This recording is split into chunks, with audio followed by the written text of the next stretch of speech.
Good morning, good morning, good morning, good morning. Thank you so much for joining me today at the redpillinvestor.com, as well as my YouTube channel on Sell More Homes Now. We're going to go ahead and have a fantastic time doing some prospecting today. If you're the first time joining me here, then I certainly am very grateful that you've joined me here on the podcast. If you found us from iTunes or from Google, or perhaps you've learned about the podcast from the YouTube channel itself, well, welcome. I'm certainly glad that you're here.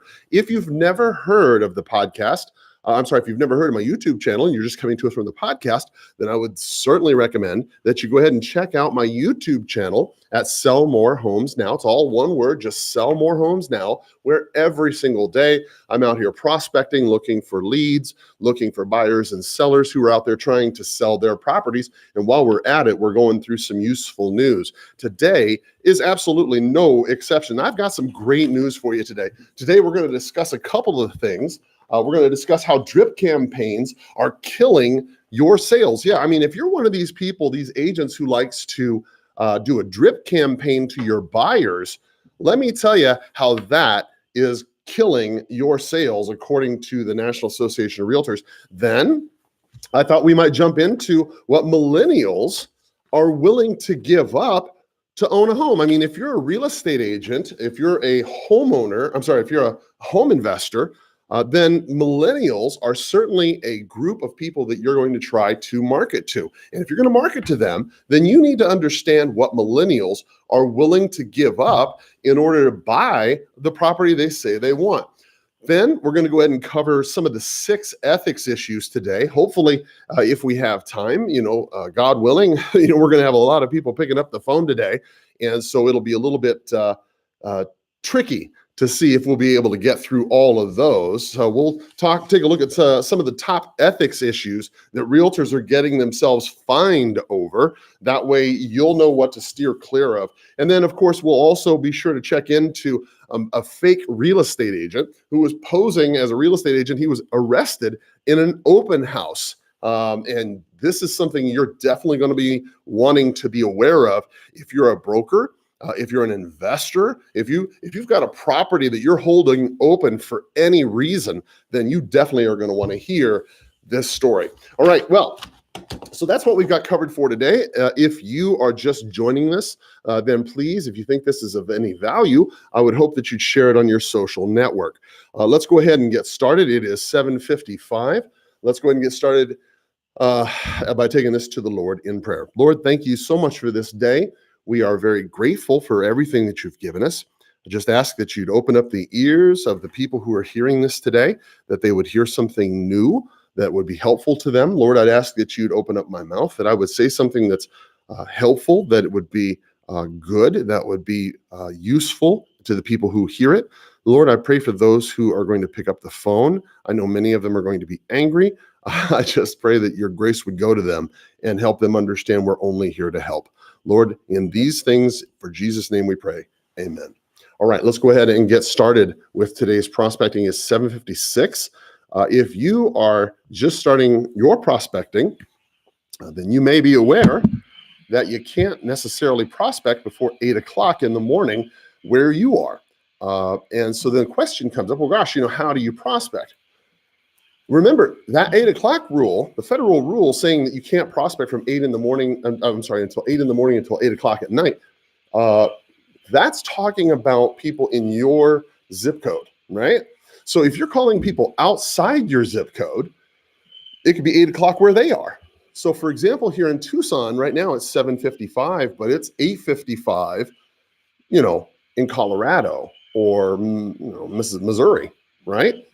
So people back east, I can call 7 in the morning or whatnot, and they're probably not getting a lot of calls. There's just not a lot of realtors, I've noticed, who get in the office before 8 a.m. If you want to have a significant advantage over people in your marketplace, one of the first pieces of advice that I might be able to give to you is to go ahead and begin your prospecting sessions early. And the reason why is because there's less distractions. Okay. Hang on just a second here. So there's less distractions. So for example, in my particular circumstance today, we're going to have an office meeting here in about an hour. So I'm not going to have a whole lot of time to prospect. I'm going to be able to prospect for just maybe 45 minutes to an hour. Then I'm going to have to quit. I'm going to have to go to the office meeting for about an hour, hour and a half. And then of course, there's other things that come up after that. I got a meeting after that. So prospecting, a lot of times people don't prospect simply because they just don't have the time. They feel that it's a good idea to prospect later on in the afternoon. And I would agree with that. I mean, I've had a lot of people tell me, gosh, Carl, there's so many people that pick up the phone between 4 and 6. I certainly would agree with that. That's a far superior time to consider doing prospecting. However, the problem is not so much the time. The problem is us. The reality. Subscriber you have called is not available. The reality is it's very difficult in the end of the day to generate the amount of enthusiasm, the amount of energy, the positive energy that you need to prospect. Because after Hello. Good morning. This is Carl Krenzel. How are you? Good. How are you? I'm better than I deserve. Thank you. I'm not sure if I have the right person. I apologize. Are you the fellow who happens to own that property in Tucson on Calle Vaqueros? No. Oh. But where are you speaking about? Yes, sir. My name is Carl. Because I have a partner who owns it. Yeah, I have a partner who owns. Okay. It's 10461. It was owned by the Hollands? No. Oh gosh. Okay, I have no idea how I got a hold of you. I apologize. Well, listen, I know this is sort of maybe a weird question. Do you happen to know anybody here in Tucson who's got an unwanted home I could buy for cash? No, honestly, I don't. Okay, no problem. Well, listen, I appreciate your day, and I appreciate you, and I hope you have a great day. Okay. You too. Thank you, sir. Bye. Bye-bye.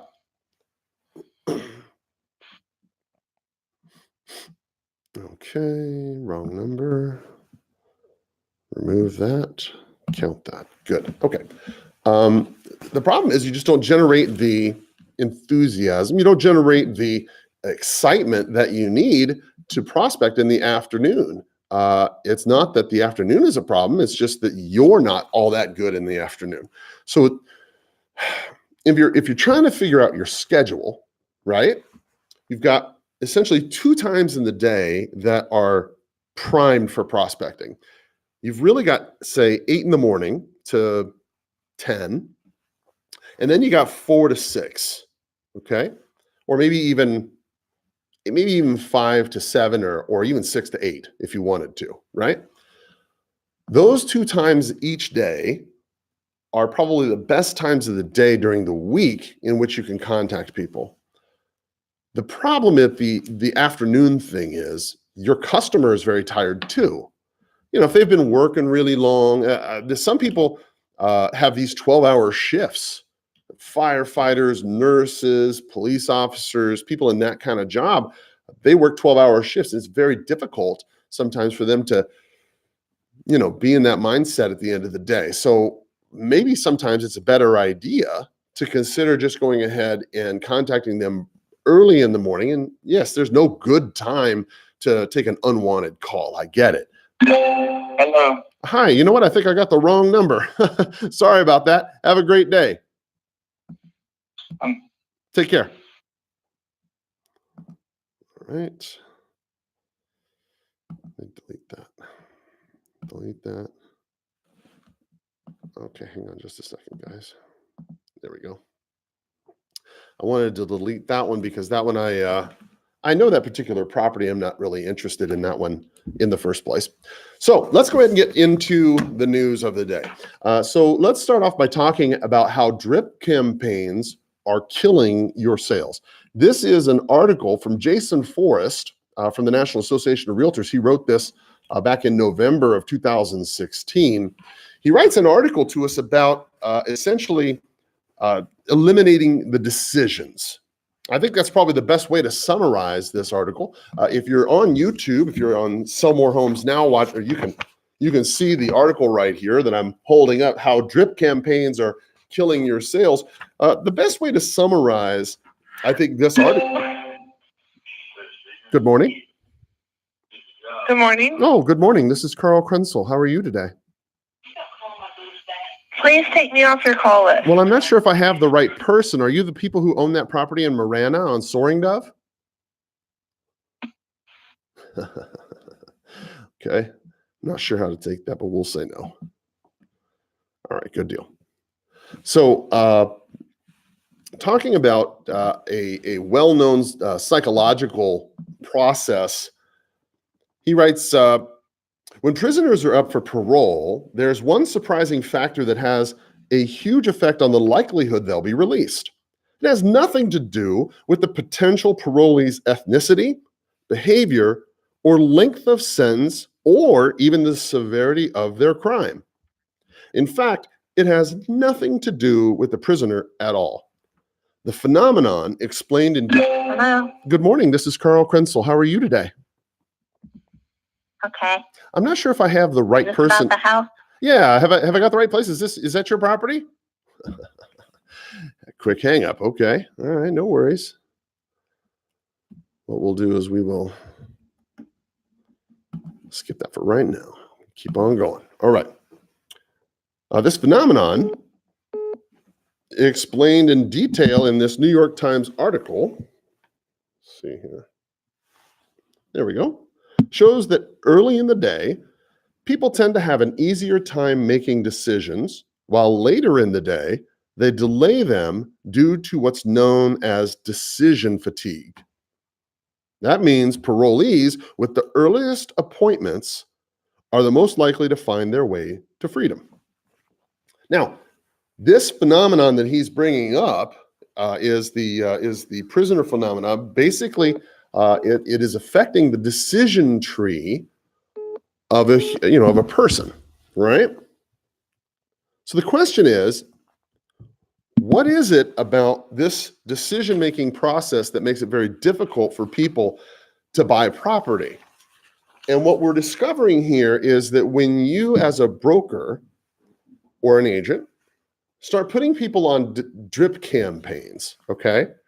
This is particularly common with a buyer's agent. When you have somebody who's come to you in an open house or whatever, and they're saying, we're looking for such and such or X, Y, and Z, and you put them on an email drip campaign. 0, 6. Many times you tend to think that you're doing your customer a good service because you're giving them information. In reality, however, when you start doing this, when you start learning every detail of what a buyer wants and start personally presenting only the most appropriate homes like that, then they're able to go ahead and make a decision. If you can find out specifically what they're looking for and specifically the area, and you can tailor make what they're seeing to exactly that, then there's fewer decisions that need to be made. And it's easier for a customer to make a decision. Conversely, if you send a lot of things to them, for example, if you're having a difficult time trying to understand how your buyer is just not making a decision, that's commonly where this is the biggest problem. Oh, this is interesting. OfferPad is the expired listing that I'm calling here. Oh, this is interesting. So the tax record shows that OfferPad is the actual owner of this property that they bought, and it is an expired listing. Oh, there's just something deep in my soul, I gotta say, happy about that. Well, in any event, essentially, if you could try it, maybe looking at it in a different way. Thank you for calling Safe Streets USA, your authorized ADT provider. Oh, This call may be recorded for quality assurance purposes. Okay. If you know the extension of the person that you are calling, you may dial it. All right, that's not who I want.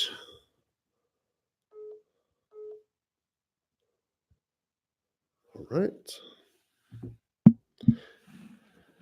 The article puts down a good way for us to help understand this principle. It says, if your agents are having trouble understanding how to make it easy for buyers to buy, try this contrasting example. Apple has made it remarkably easy to spend loads of money at its stores.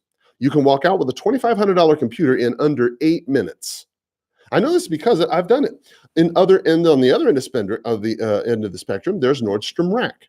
I made it through the mountains of clothes, and after spending way too much trying on everything, I had filled a whole shopping cart with items I was ready to buy. But then the line, dear God, the line was just so long, I couldn't. Hi, you've reached Manny Garcia with Elite Packaging. I just couldn't handle it. I was no longer willing to endure all the hoops they were making me go through just to give them my money. I abandoned my overloaded cart, and they lost what could have been a $2,000 sale. If they'd taken a simple lesson from Apple or even Chick-fil-A, they would have had 2 or 3 clerks on the Square credit card readers walking down the aisle, checking out everyone in 10 minutes. Think of it this way. This is critical for you to understand as a realtor or as an investor. If you've blazed out and not listened to anything I've said so far, listen to this. Think of it this way. People work to make money so they can buy things to improve their lives. The last thing they want to do is work to spend money. That's critical. For you and I as a buyer, for you and I as an investor or an agent, our buyers, our end-use consumers, whether it be a rehabber who's buying a property from you, whether it be a buyer who's buying your rehabbed property, it doesn't matter if you're an agent working with a buyer, whoever the buyer in your scenario is, they're not coming to you to spend money and working all this time just for the heck of it. They're working to make their life easier. If they're buying an investment property, it's so they can make money. And if you make the process difficult, hard, even harder to get through, difficult to make choices, then they just abandon the whole process. Perhaps you've been in this similar situation. Have you ever driven by a restaurant, let's just say, and you thought to yourself, well, gosh, I'd like a steak at that restaurant, but holy cow, look at the line. There's just no way that I'm going to wait 45 minutes for a steak. There's no steak on the planet that's worth a 45-minute wait, right? Maybe that's the way you feel. And if your customers, your buyers are the same mindset, they're trying to buy a property, they're trying to make it easy, and here you are sending them home after home after home on email drips or drip campaigns, and then you're trying to be helpful, you're trying to give them more information because you think that's what you need to do. And guess what? You're confusing them. When you give people a lot of options, you bring them confusion. You don't bring them clarity. The purpose of a real estate agent, the purpose of an investor, in my mind, the purpose of a salesperson, consultant, if you will, doesn't matter what kind of phonetics or semantics you want to put on it, whatever you want to choose to call yourself, a salesman, consultant, however you want to choose, your purpose is to help shorten the decision time, to help simplify the decision tree, and to make it comfortable for your customer to buy the property. To me, and I might be wrong, and I frequently am, but to me, a person who does that makes that decision tree easy. The decision's less. It's a lot easier for me to decide what I need and if it's going to work for me. That's going to be a benefit to me. And I don't mind working and spending the money if it saves me the time and gets me what I want. The article continues, it says, a frenemy is a business breaker that comes disguised as a friend. An agent's drip campaign, even when it fits the broad stroke guidelines the buyer has asked for, is the ultimate. Hello. Hi there, this is Carl Krenzel. How are you today? Good. I'm not sure if I have the right person. I apologize. I was looking for the owner of a property over there on Camino San Vacas. Is that your property, sir? It is listed. Oh, perfect. Not unlisted. Oh, perfect. Okay, great. Yeah, I'm an agent here in town. Which agent did you end up listing it with? It was your last one or is it a different one? It's the same agent. Okay, great. I'll look it up. Thank you so much for your time, okay? You're welcome. Have a great day. Bye-bye. Okay. Listed. Boom. All right. Says the frenemy, it says, even when it fits the broad stroke guidelines and a buyer has asked for, is the ultimate frenemy. Frenemy. A frenemy is a business breaker that comes disguised as a friend. So many real estate pros have become dependent on them, but they are not what they think they are. They will kill your You sales. have reached the voicemail box of 62360.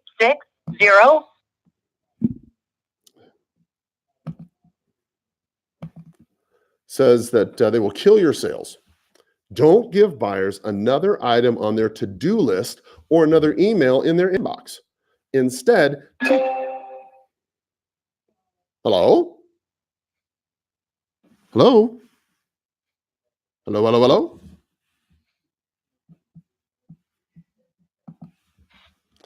Instead, it says, make it easy.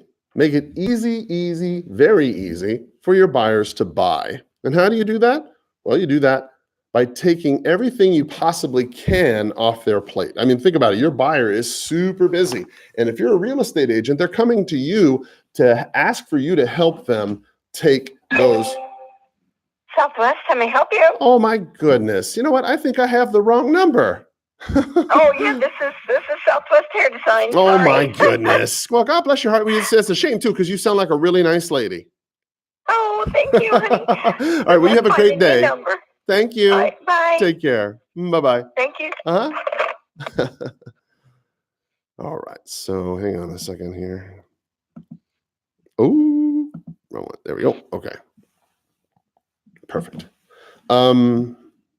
Yeah, so I mean, ultimately, people come to you because you're the easiest person to work with. If you're a wholesaler, it's the same way. Your buyers, the end-use consumers that you're trying to work with, the cash buyers that you're selling these wholesale properties to, they're looking for a simple deal, something that's very easy without a lot of complications. And if you make things very difficult, if you make things very hard for them, if you make things where they have to keep coming up to ask questions, or they're just going to find somebody else and something else.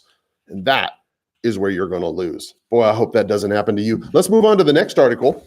Today's article, another one, what millennials are willing to give up to own a home.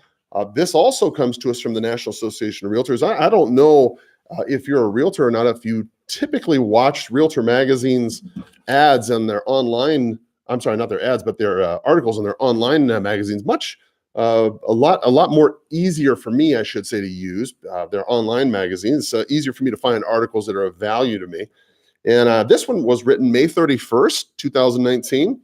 Was written here. Let's see if we can find the author's name, get some credit. Yeah, it looks like it was written by Chase Home Lending. So we'll give credit where credit is due. Chase has been forwarded to an automatic voice message system. Good folks over at Chase Home Lending decided to go ahead and help us out with this. This report says that young adults are all about making sacrifices and lifestyle trade-offs to get them on the path to home ownership, according to a new survey of 1,000 millennials ages 22 to 38 by Chase Home Lending. Wow. Okay. All about making sacrifices and lifestyle trade-offs to get them onto the path of home ownership. Okay. It says 70% of young adults say they're willing to cut back on weekend activities such as shopping, going to the movies, splurging at the spa, at least once a month if it meant they could purchase a home in the next 12 months, a survey shows. Okay. I'm just going to take this in for a moment. Let me see if I can digest this. So the way that I'm understanding this, people age 22 to 38, 70% of those people say that they're willing to set things aside if it means that they can go ahead and purchase a home in the next 12 months. It says that women tend to be more willing than men to adjust their lifestyle in order to achieve home ownership more quickly. Well, that's an absolute truth. I mean, if you look at the statistics, you'll see Hi, I'm sorry I can't get to the phone right now. If you look at the statistics, you'll see that millennial women are typically the ones, I think the statistic was 64% of them were homeowners. It was a far larger amount than single men who are millennials. Millennial men didn't really seem to feel like home ownership was a big issue for them. However, for women, it was. Said 71% of female respondents say they're willing to limit eating out to once per week if it set them up for the home buying success in the next 12 months. And that's out. Good morning. Hello, this is Booting. Please leave me a quick message. When you think about it, that's probably similar to what you're experiencing in your marketplace too. I suspect that if you look at the people in your marketplace, the buyers that you're dealing with, more often than not, it's the women in the group that are generally a little bit more mature than men. Men tend to take a little bit longer. Home ownership's not always a big priority for men when they're young and starting out. I remember I remember for my own property, it took me a while to kind of get my own as well. I think I was probably 30, I think, when I got my first property by myself. And so I could certainly understand this here. It says that they want to hear more about real estate topics too. More than 2/3 of millennial first-time home buyers surveyed said that they want to talk about home buying topics like affordability, home buying journey, neighborhood options with their friends. It says that this shows that they value the opinions and knowledge of their peers. Now, here's something to take away from this. As the market starts to change, and this is nationwide, I don't care where you are. It doesn't matter if you're in California or Washington, Florida, or any part in between. The market itself is changing. Okay? By and large, across the United States, we're starting to see pooling in effect in inventories. And because of this pooling, it takes longer for properties to sell, and prices themselves have remained cool or started to stagnate in certain places. Does not mean that things are going down or the market's crashing or any of these things like that. No, but what this does mean is that the market itself, as it changes, people are going to want to know more about it. And your job as a realtor, as an investor, as a realtor investor in particular, is to be able to outline and advise the public on what they ought to do with regards to home ownership.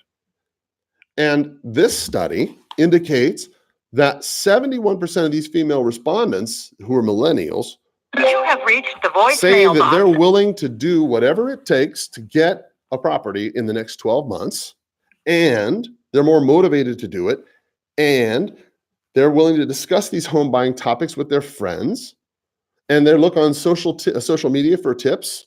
That says 50% of men are likely to engage with a post about a home buying topic on social media. So my question to you, realtor, investor, what specifically are you doing to keep these people in your mind? No, okay, sure. Maybe if you're an investor, a flipper, maybe a wholesaler, maybe you're not necessarily marketing to a millennial, but perhaps, let's say, maybe you are. Maybe you are trying to get into that first-time home buyer market. And one of the things that they're going to want to know, okay, it says millennials are hyper focused on their personal path to home ownership. This is Amy Bonabatis, the Chief Marketing and Communications Officer for Chase Home Lending, said both mature and modern, they understand that this is a momentous decision and are completely committed to making it a reality. Despite common misconceptions, they're planning ahead, making smart financial decisions, and are willing to adjust their current lifestyle to make home ownership possible. Listen, a lot of these kids who I don't even know why I should call them kids. They're not kids, they're adults. 22 to 38, you're an adult, right? A lot of these adults, 22 to 38, grew up remembering the housing market crash.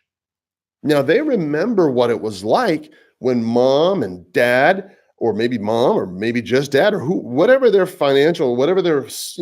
home life was at that time. They might remember when mom or dad was on their knees praying about the bills and, oh my gosh, we're going to lose the house, and they're all worried. And a lot of people take that with them. And that's a very scarring event for a first world millennial sometimes.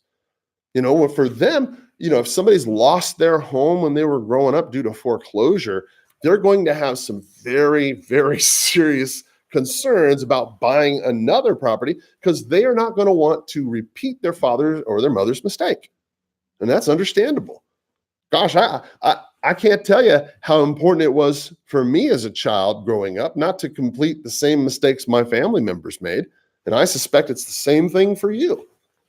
So taking this into account, when we're looking at the millennials that are around us who are buying the properties that we're flipping and repairing and selling, they're asking questions in social media and trying to figure out what are the things that we need to do to get a property. And as the market starts to increase and cool off and get more properties available, they're going to start having more and more questions. And this is where I think you have a unique opportunity. If you're an agent or an investor who doesn't mind getting out in front of the public and prospecting on a regular basis, talking to people like we're doing right here, setting appointments, getting out in the midst of the people every day, then I think what you're going to find is you're going to have an ability to go ahead and find the deals that these millennials want. You're going to be able to start communicating with these people, and you're going to find the things that they want in their homes, and you're going to be able to become a little bit more adept at providing the service they need. So I hope that was helpful. Hello? You here? Oh, good morning. This is Carl. How are you today? Oh, I didn't even I just picked up the phone. This is crazy. Okay, Casey, he's a welder. I told you Ken's cousin when I went out with him and his girlfriend. Okay. Well, he works for a different welding company now, but these guys all work on the side, so he needs help installing. So he asked me if I want to work today. Okay. He's paying me $20 an hour cash. That's awesome. I think that's great. Yeah. Perfect. Yeah, so he should be pulling up anytime. Okay. Oh my God, it's going to be so hot out there. Yes, ma'am, it certainly will. I appreciate it, and it sounds like it's great news, and God bless you for it. I think it's good, but I think you're talking to the wrong person.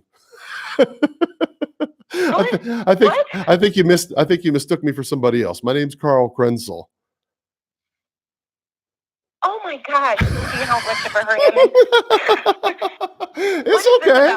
It's okay. No worries. I might even have the wrong number. I apologize, but I'm super happy that you get that you're getting paid. Like that's a great pay. But I'll be super brief. Oh, thank you. The property on Los Reales. I'm a broker here in town. Is that y'all's property? It is. Is that still available, or did you guys sell that, or whatever happened with that? Oh no, we relisted it with somebody else, and Oh, it just went back on. Perfect. Great. May I ask how much y'all are asking for that now? Well, we put a range Okay. for offers between 400 and 425. Okay, cool. All right. Well, let me do what I can to get a buyer for you. Okay, great. And listen, I hope you guys have a great day. That would be great. I'm sorry for blabbing your ear out. Oh, that's quite all right. Yeah, no, don't even worry about it. And you stay out of that heat today. All right. Bring lots of water. That's where I'm going to be in that. Well, bring lots of water, and I'll be praying for you. Okay. Oh, thank you. You have a wonderful day. All right. Bye. Bye-bye. You too. Bye. God bless. All right. Relisted. See, there's no reason why you guys can't have a good time while you're prospecting. I mean, if you put a smile on your face, you'd be happy. You'd be nice to people. You'd be surprised what kind of results you're going to get. If you just put a smile on your face and show yourself to be friendly, I think many times you'd be surprised. Let's go ahead and jump into the next article for today. The 6 top ethics issues today. Ooh, boy. Now, if you are a realtor who invests, you probably know that I'm writing a book about wholesaling as an investing realtor and the things that you need to be aware of. There's a lot of things that you need to be aware of that you can do this properly and ethically. Plus, there's a lot of things that you can do that maybe a regular wholesaler can't do. And that book's going to outline a lot of the benefits of investing as a realtor and some of the things you need to know. But today, we're going to talk about something a little bit different. We're going to talk about just general ethics issues as a realtor when we're talking about listing and selling property. And I'm bringing this to your attention because if you're a realtor who invests, then you really do need to know that there is a huge target right on your back. Okay? You have E&O insurance, you have your company, you have all kinds of liabilities many times that you don't even think about. If you're wholesaling property, if you're flipping on, let's say, an assignment of contract, let's say, flipping the paper, well, you may or may not know this, but your E&O insurance, your errors and omissions insurance as a realtor, that's not going to help you.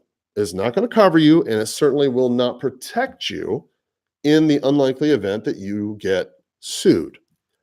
So it's important for you to do everything that you can, as legally as you can, as ethically as you can, to avoid even the appearance of evil. Because, look, I don't know if you've ever responded to an ethics charge, but if you've ever done that, if you've ever had the pleasure of responding to it, even if it's not true, spending the time, the hours, the paperwork, the laborious explanation about what happened, that's just not worth your time. You have to take a hard look at what your time is really worth.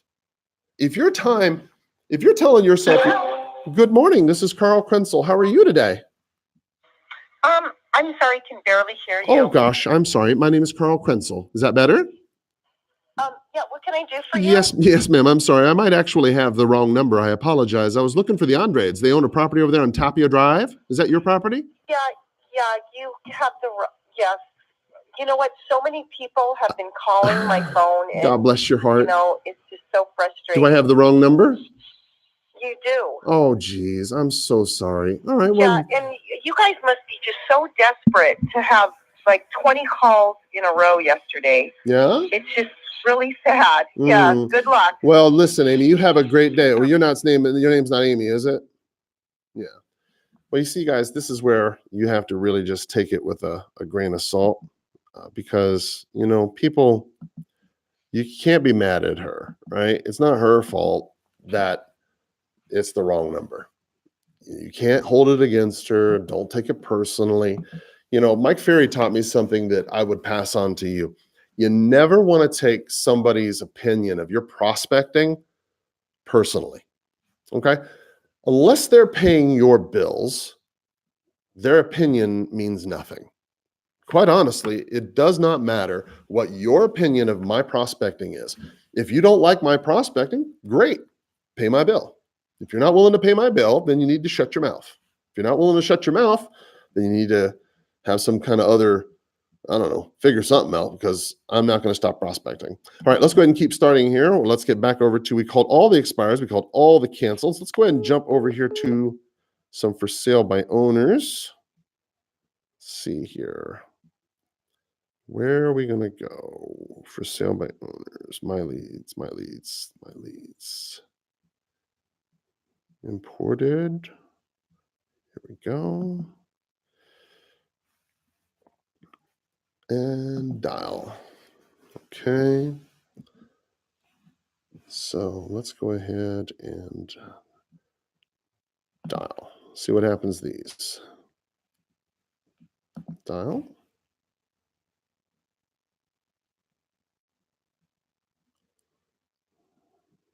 And go. Okay.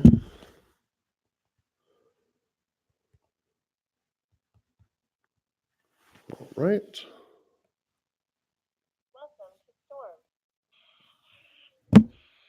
Sorry about that. Okay. So I don't want to call this person. They're out in Green Valley. That's a little too far where I want to go. How about this next one here? Sarita? Nope, that's too far. I don't want to go there either. See, I think sometimes, guys, you have to also be aware of where you're going because many of the times the places that you're calling are too far for your buyers or too far for your sellers. If you're a listing agent, then that's one thing. But if you're a wholesaler, it's very difficult to buy property way out in the middle of nowhere and expect people to buy it from you. That's very hard. So these 6 top ethics issues today, let's go ahead and start talking about some of these ethical issues. This is from Bruce 8, dated July 13th, 2016. Says technology is raising a host of ethics issues. Hello, this is Michael, certified in cranial cyclotherapy and growthing. Okay, all right. It says that but some of the biggest issues continue to be those that recur year after year, such as matters involving property disclosure and settlement procedures. Okay, yeah, I mean, if you've been a realtor for more than a day, then you know that disclosure, dual agency or agency disclosure issues, or failure to disclose, and settlement issues, RESPA violations, those tend to be the highest ethics complaints that you'll. Hello. Hey, this is Carl Krenzel. How are you today? Fine. I'm not sure if I have the right person. Are you the lady who has that house for sale by owner over there on 20th? Yes. Oh my gosh. Okay. Do you even own a home on 20th Street? Huh? Do you even own a home on 20th? Yes, I own. Yes, I am the owner. Oh, okay. I'm sorry. I misunderstood you. Okay. Is the home still available for sale? Yes, it is. We're having an open house on Saturday, 1 to 4. Oh, great. Okay. Well, I'm a broker here in town. Are you guys cooperating with agents who bring buyers by? Well, we live out of town, so we're having to do it by appointment or the open house. Oh, no. I agree. I understand. I misunderstand. I guess what I meant was, if let's say I was to bring a buyer by at some point, let's say I take a look at your open house this Saturday. You said it was Saturday or Sunday? Mm-hmm. Saturday. Okay, great. Let's say I was to take a look at it on Saturday, and I found somebody. Oh yeah, I know a guy who'd like this, and they were to make an offer on it. Would you pay some kind of commission on that? Well, my husband takes care of that end of it. I know nothing about that. Okay, no problem. And I'm actually just leaving a doctor's office. Okay, no problem. Well, when would be a good time for me to catch up with you again, or him? You can call us back later today. Okay, yeah, be happy to. And I'm sorry, what was your husband's name? Who should I call for? Howard. Howard. Okay, great. All right, and your name was what again? Andrea. Andrea, thank you so much. You're a nice lady. I appreciate your time. I look forward to talking to you later, okay? All righty, sounds good. Have a great day. You too. Thank Bye-bye. you. Bye-bye. You're welcome. Bye. Mm-hmm.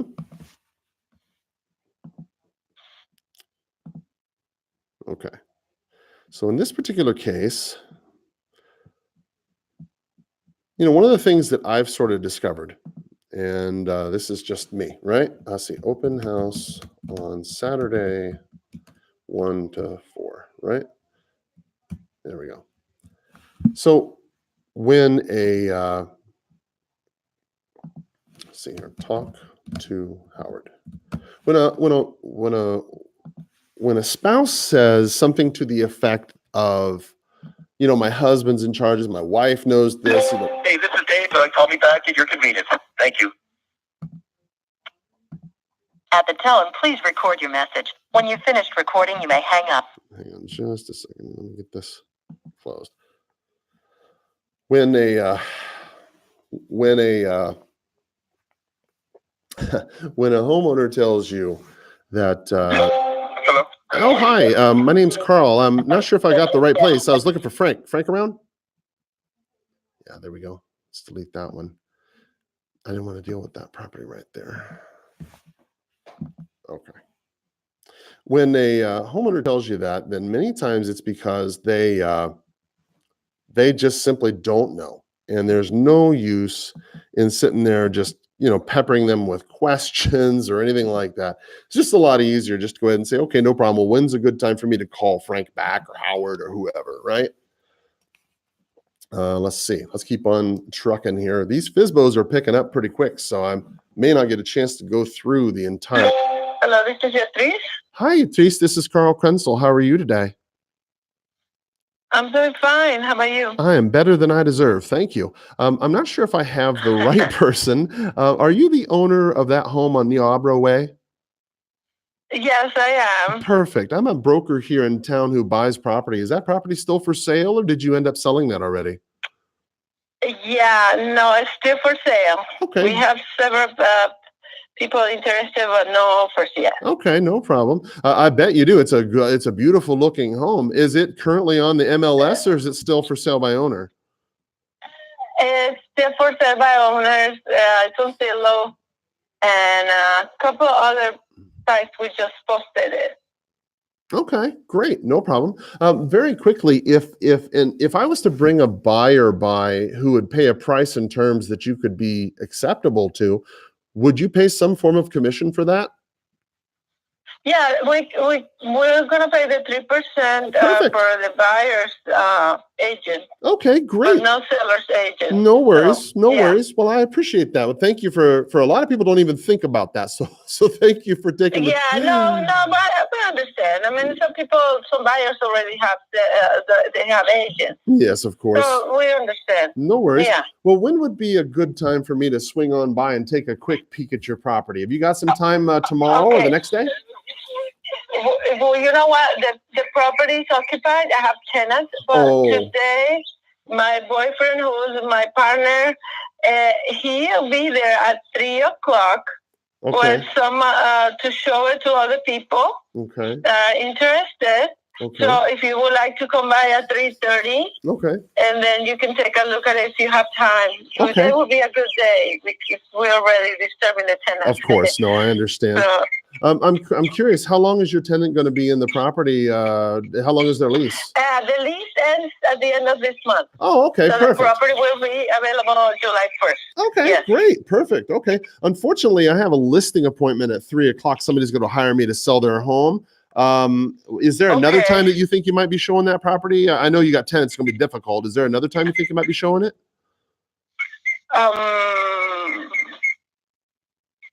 Can you come by earlier? I could swing by like at 2. Would 2 work? Yeah, I think 2:00. I can arrange that. Okay. 2:00. Yeah. Is that Okay. good? Yeah. Then I'll be there at 2:00, and I'll be there. I'll just get in and out. I won't even bother your people or your boyfriend at all. What's your boyfriend's name? With Jim Smith. Jim. Jim. Yes. Okay. Great. All right. Well then, and I'll be meeting Jim there, right? Yeah, you'll be meeting Jim, Okay. and the tenant, they'll probably be there. I told them they don't have to leave the house because they have 3 little girls. I don't want them to have to leave their home, especially afternoon when they're making dinner or whatever. No, that's no problem. That's no problem at all. They'll probably be there, but they're keeping the house very clean and nice, and they won't be in the way. That's no problem at all. Okay, great. Well, then I will look forward to. No. Don't kick him out. No. Don't apologize. Yeah, don't apologize. That's fine. That's no problem at all. And I will look forward to seeing John there at 2:00 today. Yeah, and you can talk to Jim about anything that has to do with the house. He's helping me, and he has my. Well, then I'll talk to everything to do with it. Okay. Yeah, and I have your name again. I'm sorry. Sure, Carl, Karl. Carl, K. Okay, Carl. And I will look forward to seeing him there at 2. Okay, perfect. Thank you so much, Carl. All right, thank you. Bye-bye. Bye-bye. Mm-hmm.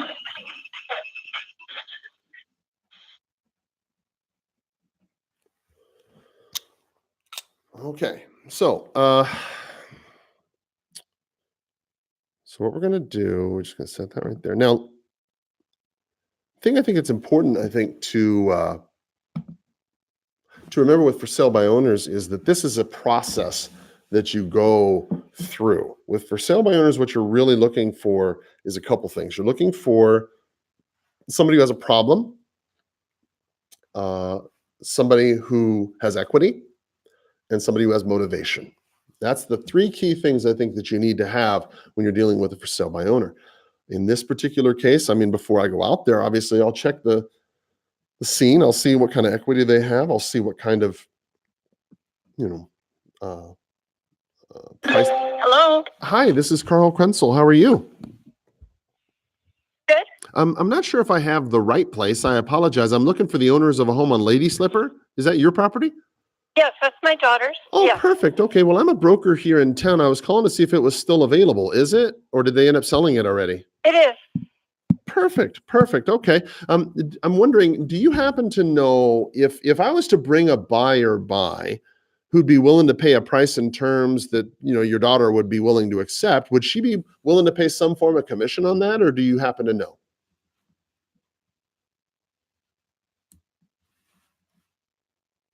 Hello? Hello? Okay. Not sure what happened there, but okay. Oh, that's what happened. Looks like I hung up on her. Oops. I was sitting there moving this thing around and I accidentally hung up on her. That's not going to work at all. Holy cow. Okay, let's try it one more time. Let's see here. Let's dial this up. Let's see. Oh my goodness. All right, so let's try this again. Ugh.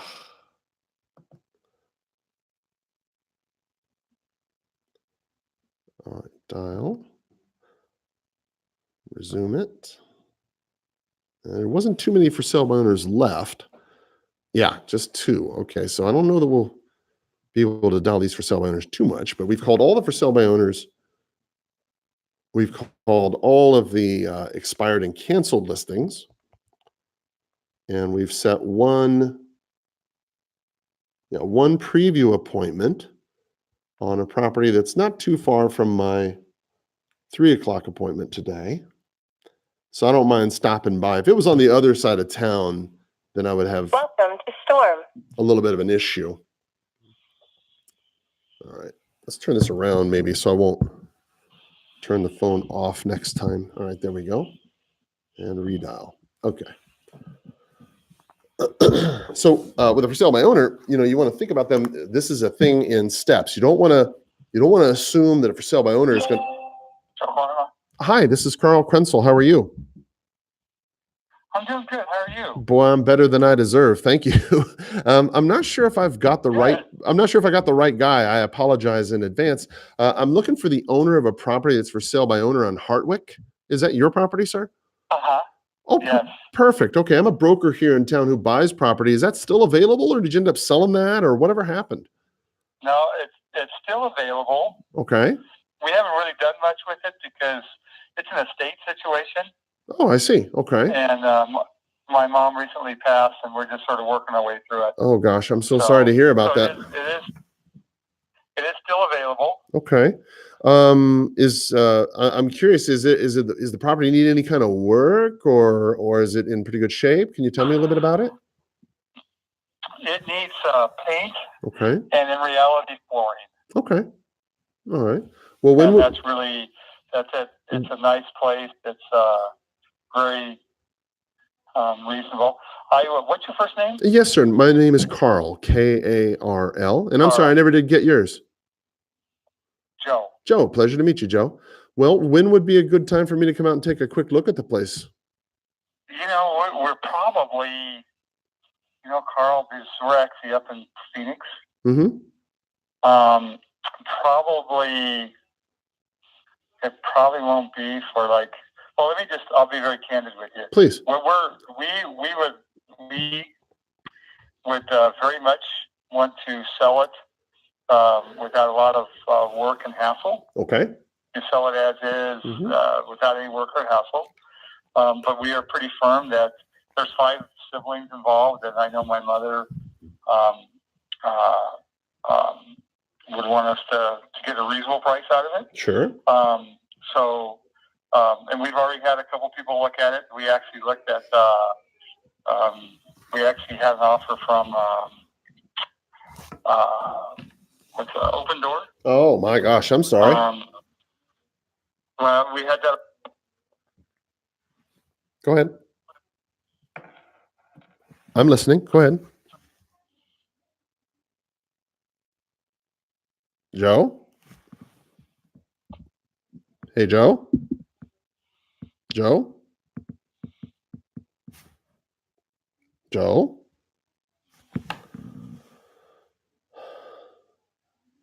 Joe? Joe, can you hear me? All right, so what we're going to do is we're going to call Joe right back, but we're going to call him directly because I'm not sure what happened with that. And that is not something we want to leave on the hook. That's a possibility there that we'll definitely want to follow up with here. Let's see what's going on.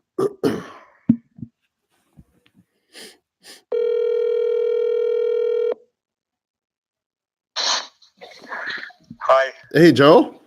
So I lost you. No problem. It's I internet. was rambling, brother. Where did I leave off at? No problem. Yeah, the last I heard was that you got some sort of offer at OfferPad, and I said I was sorry about that. That was the last thing I heard. See that you jinxed us. Their offer was only $3,000 off. Wow. So, How much? Here's the scoop. I just be very candid. Please.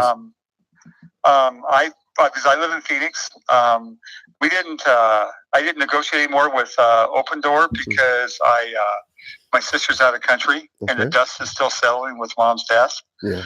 But we are very firm that we want to walk out in our pocket with $250. And we feel it's very fair. It's a good house. Just like I said, it needs painting and it needs some flooring. Other than that, it's got a good front yard. It's got a good backyard. It's got, it's a nice little house. Sure. Great. Are you familiar with the neighborhood? Oh yeah. Yeah. I mean, I've lived here in Tucson. Probably 23 years. Yeah. Well, 30 years. Yeah. Well, and we found out yesterday there's one other house in the neighborhood that's for sale. Apparently it has a contract. And the asking price was $329.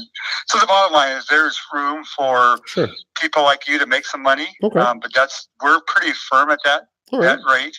And the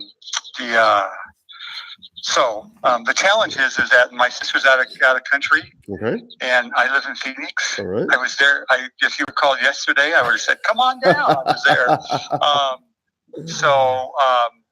Probably in reality, the closest time we can probably have it would be a good time for you to look at it.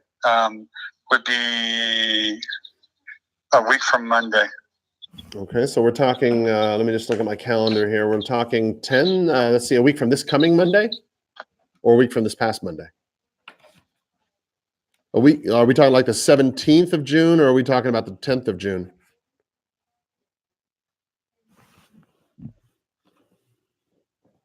Uh-oh, sounds like you might be in the mountains again. I'm not sure if you can hear me or not. Yeah, okay, let me call him back here. That's one of the biggest problems, I think, here in Arizona is these mountains.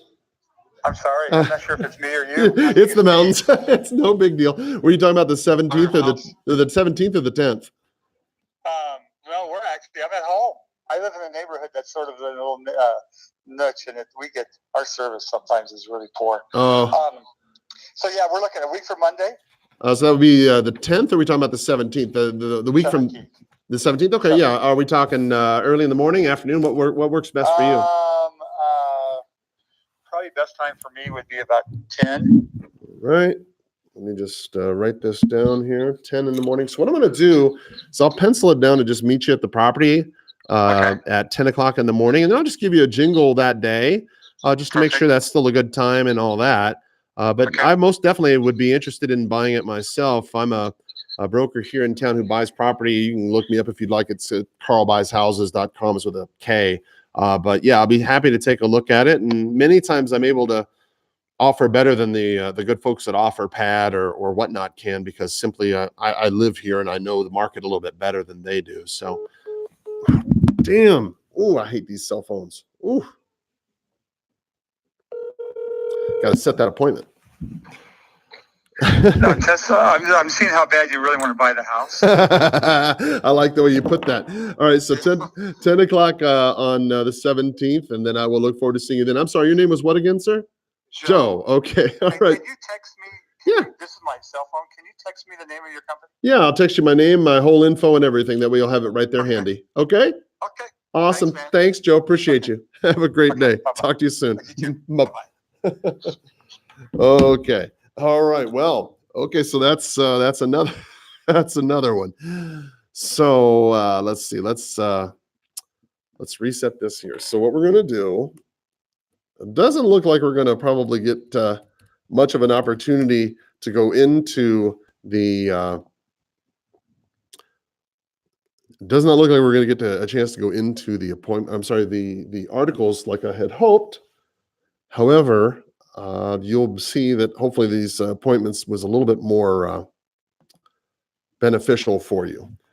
So with Joe here, as you can see, he's getting an offer from OfferPad. OfferPad, many times they'll make a halfway decent offer.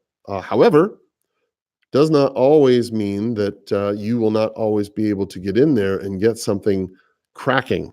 Remember, this a lot of times is a trust business, and people don't always trust people that they get on these offer pads or whatnot, whereas many times you can get face-to-face and actually make something happen.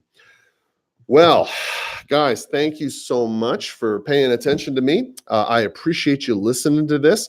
If you did get a chance to go ahead and check this out on the Red Pill Investor podcast, then thank you so much for being a subscriber. Please be sure to like, rate, and subscribe on iTunes. That'll help share the message as well. Thank you so much for paying attention, and I hope you have a powerful sales day. Bye-bye.